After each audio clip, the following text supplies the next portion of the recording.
Doctor, buenos días. Ok. La semana pasada estamos hablando de lo que era el equilibrio ácido-base y hubo algunas cosas ahí que yo creo que quedaron un poco al aire. Desgraciadamente tengo como un problema para transmitir de mi computadora y estoy utilizando la laptop. En cuanto a lo que son los problemas del equilibrio ácido-base, hablamos de que había, de lo que menos de 735 hablamos de acidosis y por arriba de 745 hablamos de alcalosis.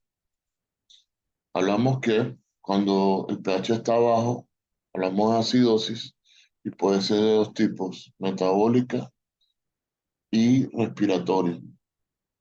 Entonces, cuando hablamos de acidosis metabólica, lo que tenemos bajo es el bicarbonato.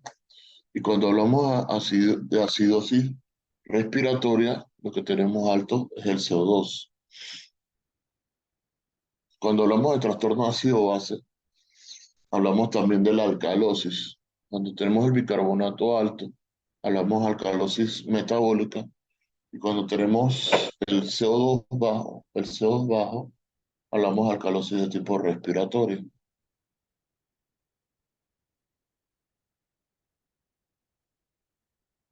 Hablamos de los signos y síntomas de cada una de los trastornos ácido-base.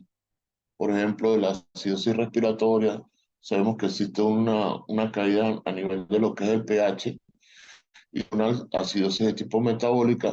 El paciente va a estar hiperventilando porque aumenta lo que es el estímulo respiratorio a nivel de lo que es el sistema nervioso central, a nivel de lo que es el tallo cerebral.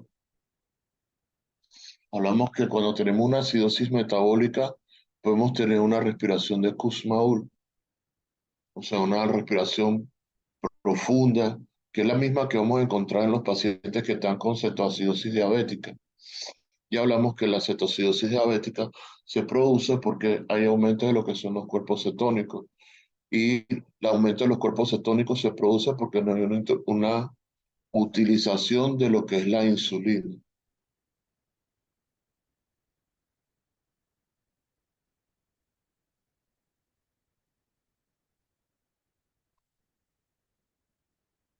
Entonces, generalmente, yo sé que ustedes no están en un semestre en el cual tienen que hablar de tratamiento, pero sí es importante que ustedes sepan que los pacientes que tienen una cetoacidosis diabética, lo primero que uno los trata es hidratándolos y no colocando la insulina, porque estos pacientes para poder utilizar la insulina necesitan agua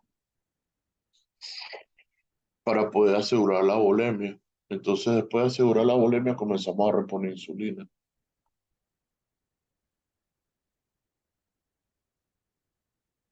No tanto como reponer la volemia como tal, pero sí tenemos que ponerle bolos ¿cómo se llama?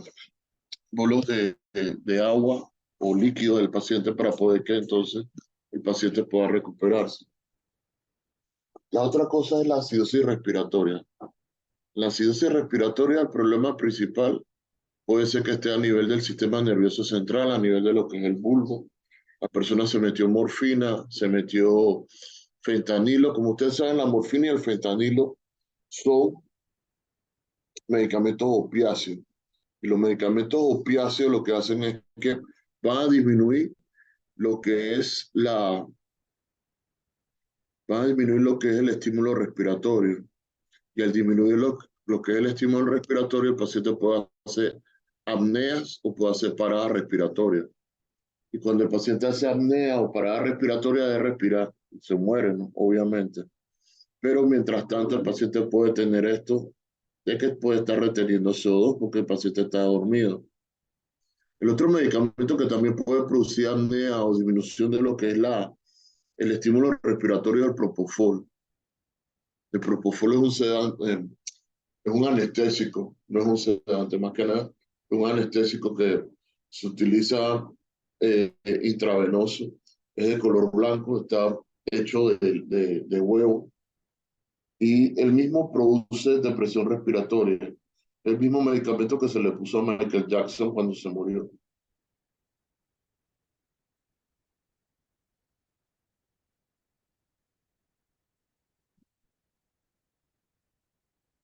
Bien,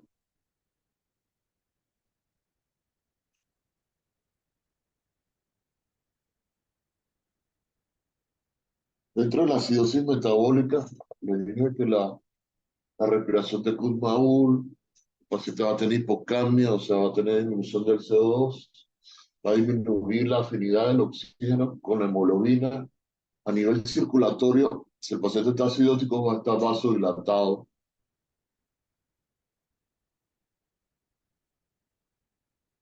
y va a aumentar lo que es el catabolismo muscular. Entonces, lo importante de la acidosis metabólica, lo importante es que casi todos los medicamentos no funcionan a nivel de un pH ácido, sino más bien un pH básico.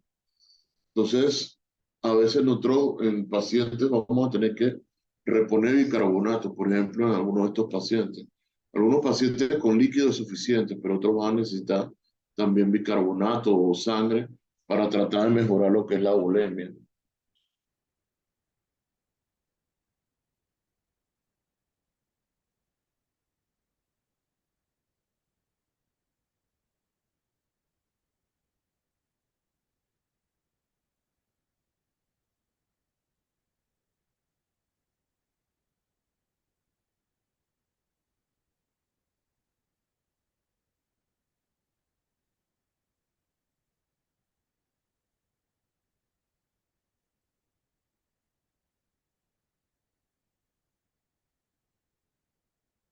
Tenemos dos mecanismos de compensación que son bien importantes. El mecanismo de compensación de tipo renal y el respiratorio. El mecanismo de compensación renal lo que hace es que retiene bicarbonato. Tenemos un paciente que tiene, por ejemplo, una acidosis de tipo respiratorio y el paciente lo que va a hacer es que va a comenzar a retener bicarbonato. Por eso es que ustedes a veces van a ver un paciente cuando llega, por ejemplo, al cuarto de urgencia y está con una acidosis de tipo respiratorio, ustedes se van a dar cuenta que tiene un bicarbonato más o menos como en 24 25, si es aguda. Pero cuando ya el paciente está compensado, ustedes se van a dar cuenta que el bicarbonato se le da como hasta 30, 32. Por eso, por el mecanismo de compensación a nivel renal. Pero esto no ocurre enseguida, sino a pasar de los días. Y en la acidosis de tipo metabólica, lo que hace es que el paciente comienza a respirar más rápido, o sea, lo que se conoce como hiperventilación. Cuando hablamos de hiperventilación, quiere decir que el CO2 va a disminuir, no que el oxígeno va a aumentar. Entonces, cuando evaluamos lo que es el ácido, vemos cómo está el pH, ¿verdad? El pH debe estar por debajo de 7,25. Entonces vemos si el paciente tiene una acidosis metabólica o una acidosis respiratoria. En la acidosis metabólica, o sea, nosotros nos hemos dado cuenta que el bicarbonato va a estar, ¿aló? ¿Cómo va a estar el bicarbonato en la acidosis metabólica? Sí, doctor. ¿Cómo va a estar? Disminuido. El bicarbonato va a estar disminuido, ¿ya? Y el PCO2, ¿cómo va a estar? Disminuido. En forma de compensación, ¿ya? De ahí, usted puede calcular lo que es el anion gap. El anion gap es igual a el sodio menos el cloro más el bicarbonato. ¿Y qué es lo que estamos buscando al medir el anion gap? Los aniones no medibles.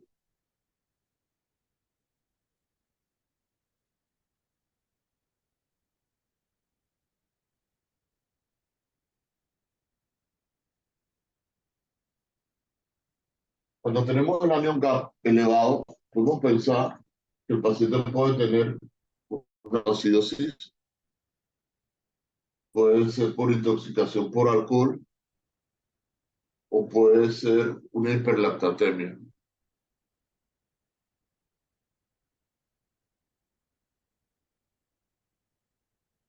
Cuando tenemos un ion gap normal, debemos calcular el gap urinario.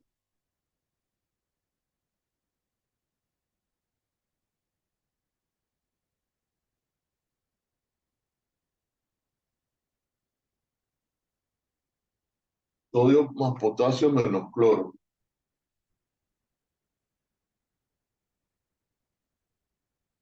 Debería estar más o menos alrededor de -20, ¿no? O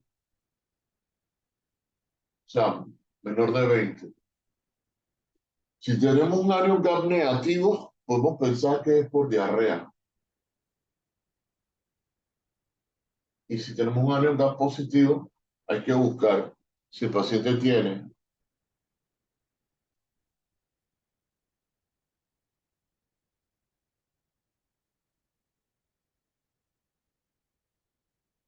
la tipo 1 y la tipo 4. La tipo 1 que quiere decir, por ejemplo, que tiene que ver con el potasio disminuido y un pH mayor de 5.5. Y la tipo 4 tiene que ver con potasio elevado, que podemos pensar que es un hiperaldosteronismo. Estamos hablando de la acidosis tubular renal.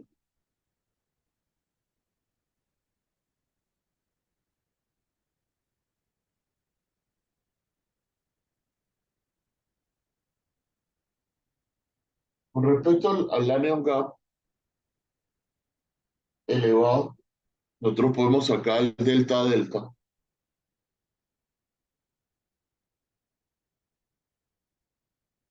y podemos sacar lo que es el gap osmolar también.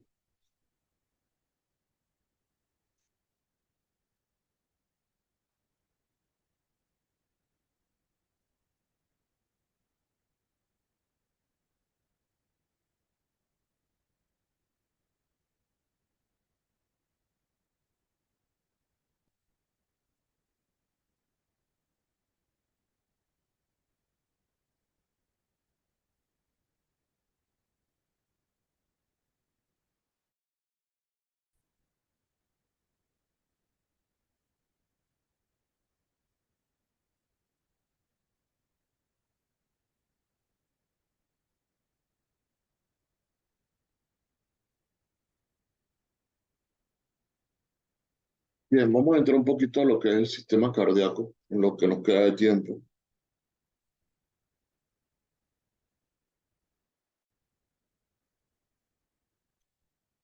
Bien, dentro de los síntomas cardinales del sistema cardíaco, uno de los cuales el principal es el dolor torácico.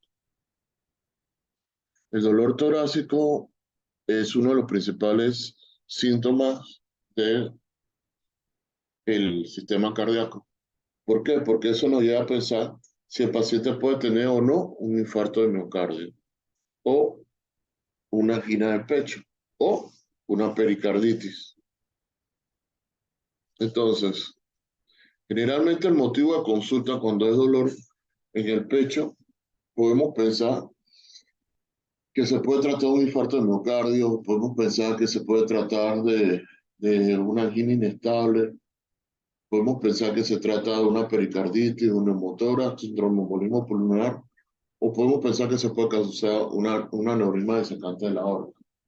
Desde el punto de vista de la epidemiología, ellos forman menos del 30 a 40% de los pacientes que llegan a cuarta urgencia. En su gran mayoría, los pacientes que llegan a cuarta urgencia no van a tener infarto de miocardio, sino que van a tener otra patología que puede producir dolor en el pecho. Pero de la mayoría de las patologías que producen dolor en el pecho, que son una urgencia verdadera, el infarto de miocardio o la cardiopatía isquémica es una de las principales, si no es la principal. O sea que ustedes cuando terminen este curso, ustedes deben ser capaces todos de identificar a un paciente con infarto de miocardio. Todos. El infarto o la cardiopatía isquémica podemos dividirla en tres. Con elevación del ST, sin elevación del ST y la angina inestable. ¿Por qué se produce el dolor en el pecho? Bien, la paciente aquí en Chiriquí, la gente come mucho chicharrón, le gusta ir a Chovecas Place. La vez pasada yo vi a Juan Castillo, pero he hecho el cosplay. Entonces, usted va a ver que esa persona come mucha grasa, y al producirse mucha grasa, se va a producir más de la grasa de la mala, que le llaman así, la LDL. La LDL se va a acumular y se acumula a nivel de lo que son los vasos. Principalmente se puede acumular a nivel de lo que son las arterias coronarias, que salen del tronco principal y se va a dividir una coronaria derecha y una coronaria izquierda. La coronaria derecha es la principal encargada de dar irrigación a lo que es el marcapaso normal del cuerpo, o sea, el signo auricular. Y ahí viene lo que es la circunfleja a nivel de lo que es la izquierda. Entonces se tapa la arteria. Al taparse la arteria, ¿qué es lo que sucede metabólicamente a nivel de la mitocondria? No hay oxígeno. Como no hay oxígeno, entonces vamos a caer en anaerobiosis.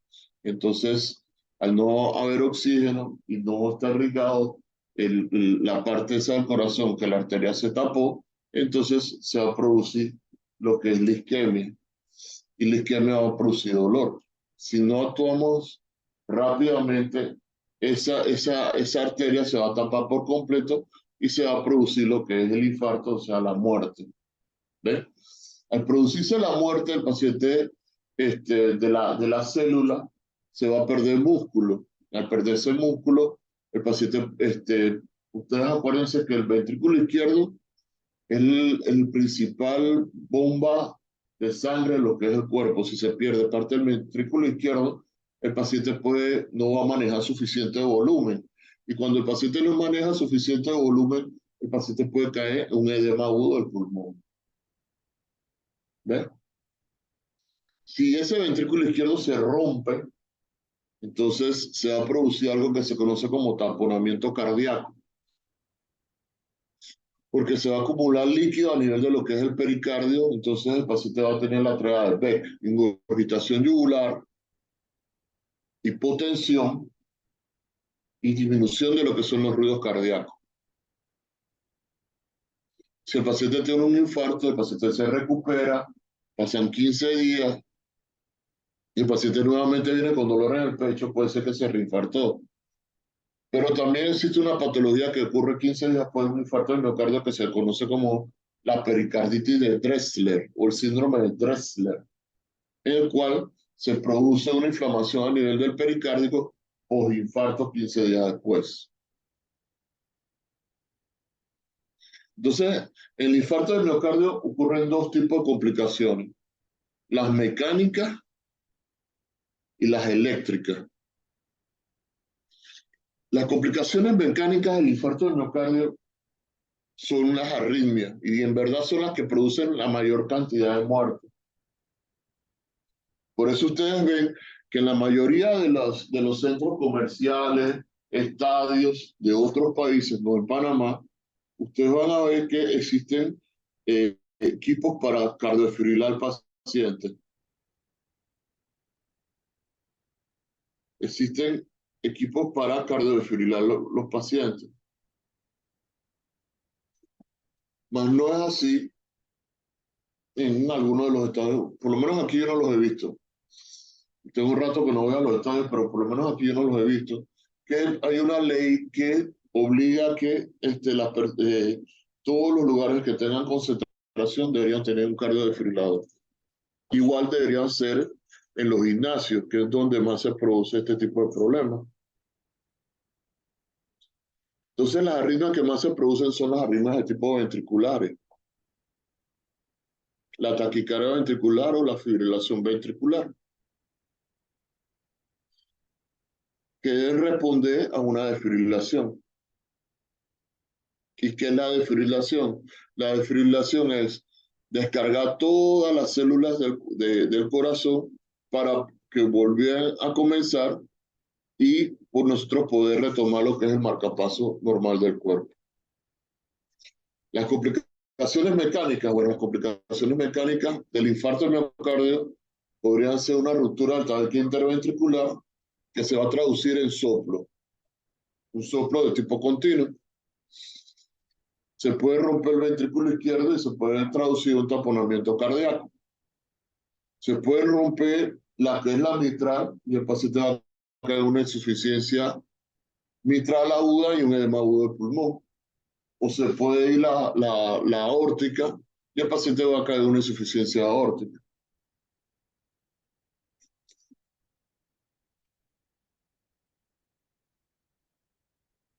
Usted va a notar que yo disfruto mucho, pero mucho, de la parte de cardiología. Quizás no tanto como la de neumología, pero sí la de cardiología y la de neurología también la disfruto muchísimo. En cuanto al dolor, ¿por qué se produce? Bueno, ya les expliqué por qué se produce el dolor, le expliqué todas las complicaciones que puede haber por el infarto del miocardio y ahora vamos a ver cómo lo diagnosticamos. Entonces, generalmente el paciente va a tener antecedentes. Entre los antecedentes más importantes de los pacientes que llegan con infarto del miocardio es el fumar, el ser diabético. Son antecedentes bien importantes y el ser hipertenso. De ahí vienen los otros que es que la dislipidemia, la obesidad, el sedentarismo. Pero lo más importante, fumar, diabético, hipertenso.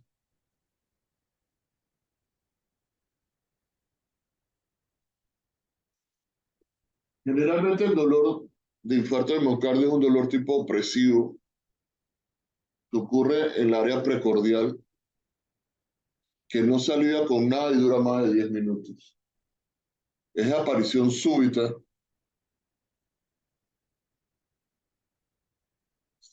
intensidad, es el peor dolor que usted puede tener. O sea, usted siente que usted se va a morir, literal. Usted siente que se va a morir, literal. Yo he visto hombres así llorando por el dolor, o sea, incontenible, o sea, literal.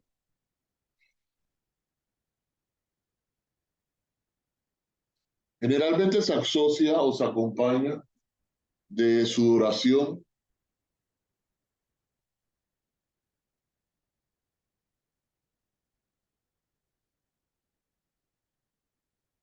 si irradia brazo, mandíbula, mano, codo.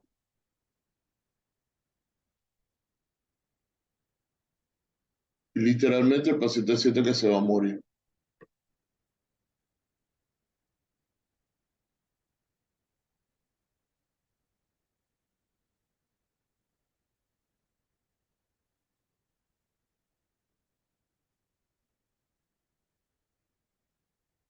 Existe una historia clínica que nosotros a veces hacemos de forma prehospitalaria, que se llama amplia,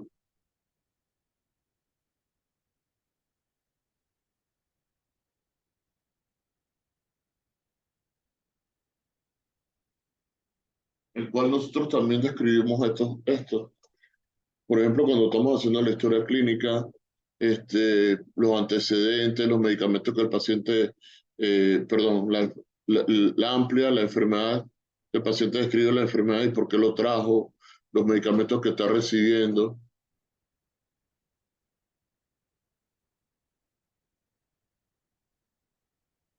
la localización y con qué se asocia. También te preguntan la última comida. ¿Cuándo fue la última comida que tú tuviste? Porque estas son formas de abordar al paciente de forma preoperatoria.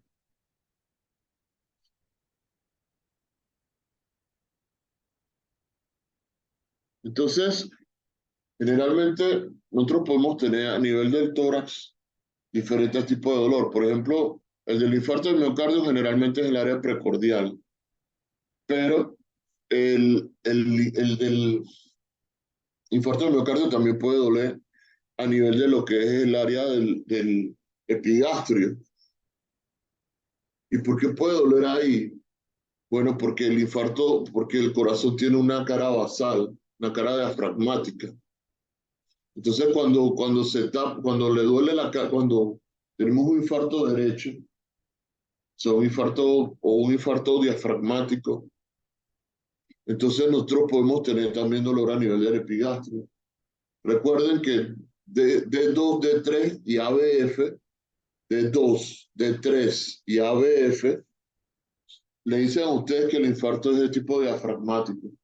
Y cuando tienen un infarto de tipo diafragmático, ustedes están obligados a realizar precordiales del lado derecho, a nivel de B4.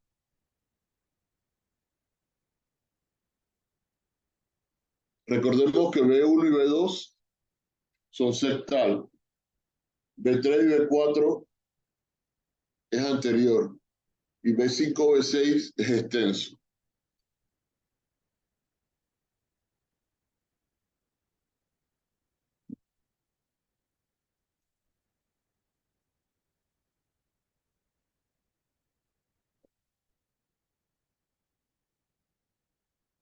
El aneurisma de aorta también puede dar dolor. El aneurisma disecante de aorta también puede dar dolor. Es un dolor muy parecido al infarto del miocardio. Lo único que este dolor puede migrar, o sea, te duele el pecho, después te duele a nivel del epigastrio y después te duele a nivel del abdomen. ¿Por qué? Porque este tipo de problemas generalmente ocurren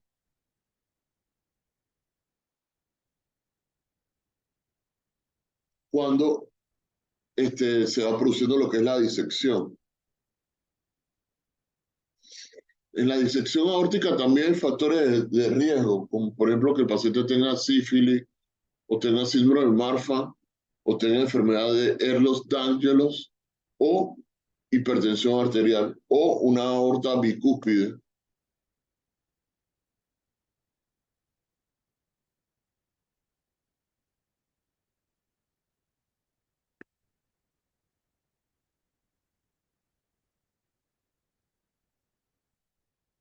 También va a haber pacientes que no tienen dolor y tienen infarto de miocardio y nosotros tenemos que sospecharlo. Por ejemplo, los pacientes que tienen deterioro del estado de alerta y llegan en shock. Por ejemplo, los pacientes que son diabéticos. Por ejemplo, los ancianos. O sea que estos pacientes mandatorio hacerle las pruebas, como lo son la troponina y el electrocardiograma. Todo paciente que ya en shock a cuarta urgencia en diagnóstico diferencial, te tienen que hacerle troponina y electrocardiograma. Preguntas. Bien, yo sabía que se me había quedado algo pendiente de la semana pasada y por eso quise repasar un poquito lo que habíamos hablado de gases arteriales y todavía siento que me falta otro poquito. Y también quería que nosotros entonces habláramos de lo que es el dolor torácico. Existe la angina de Prince-Metal. En la angina de Prince-Metal generalmente es un vasoespasmo de tipo coronario y se asocia a pacientes jóvenes que andan utilizando drogas indebidas también.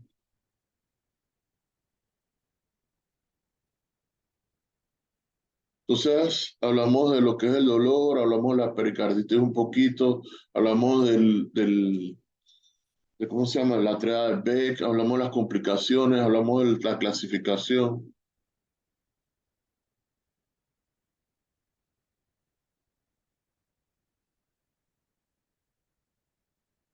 Preguntas.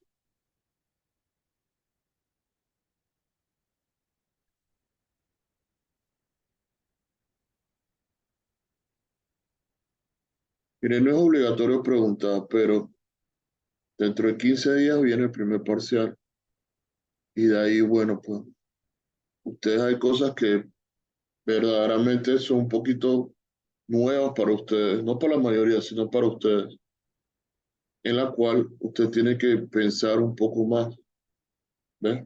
Yo espero que por lo menos para la otra clase, si tienen alguna duda, podamos solucionarla. Que tengan un buen domingo, pues.